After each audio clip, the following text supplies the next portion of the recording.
Thanks for reading the Bible with me one chapter at a time. Today we'll be reading Hebrews chapter 11. Now, faith is the assurance of things hoped for, the conviction of things not seen. For by it the people of old received their commendation. By faith we understand that the universe was created by the word of God, so that what is seen was not made out of things that are visible.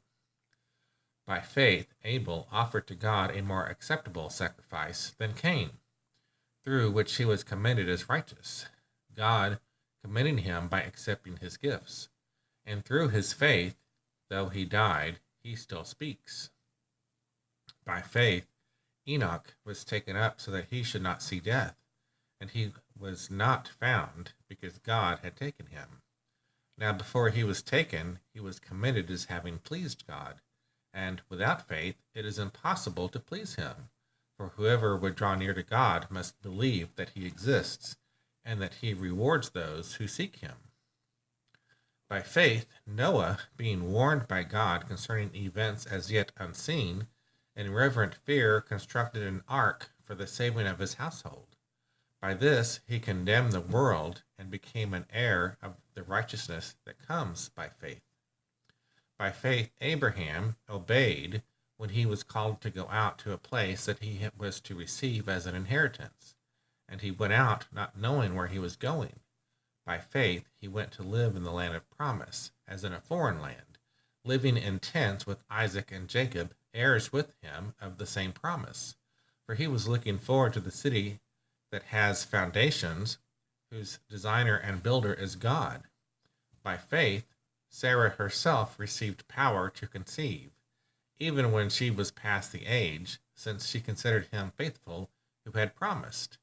Therefore, from one man, and him as good as dead, were born descendants, as many as the stars of heaven, and as many as the innumerable grains of sand by the seashore. These all died in faith, not having received the things promised, but having seen them and greeted them from afar, and having acknowledged that they were strangers and exiles on the earth.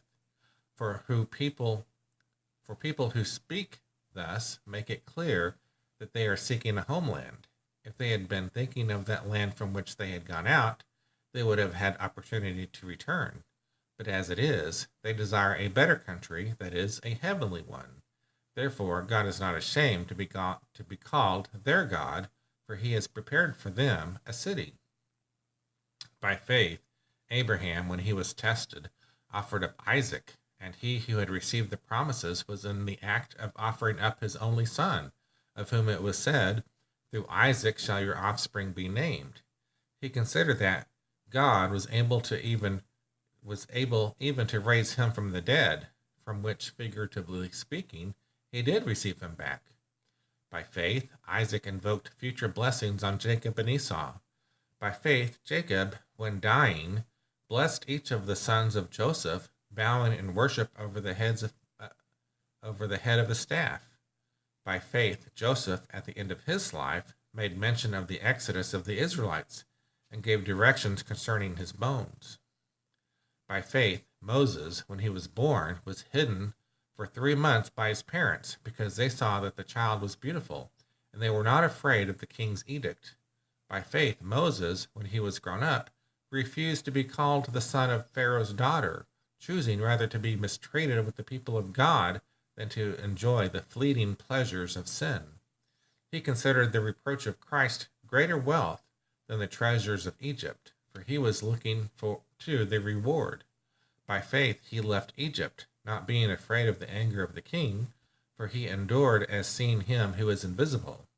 By faith he kept the Passover and sprinkled the blood, so that the destroyer of the firstborn might not touch them.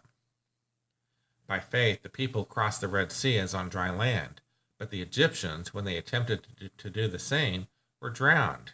By faith the walls of Jericho fell down after they had been encircled for 7 days. By faith Rahab the prostitute did not perish with those who were disobedient, because she had given a friendly welcome to the spies. And what more shall I say?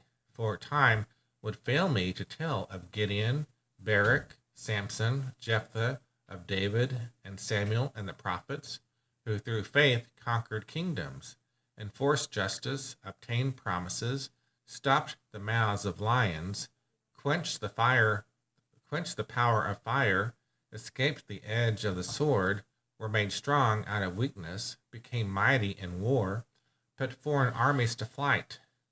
Women received back their dead by resurrection. Some were tortured, refusing to accept release so that they might rise again to a better life. Others suffered mocking and flogging and even chains and imprisonment. They were stoned. They were sawn in two. They were killed with the sword. They went about in skins of sheep and goats, destitute, afflicted, mistreated, of whom the world was not worthy, wandering about in deserts and mountains, and in dens and caves of the earth. And all these, though commended through their faith, did not receive what was promised, since God had provided something better for us, that apart from us they should not be made perfect.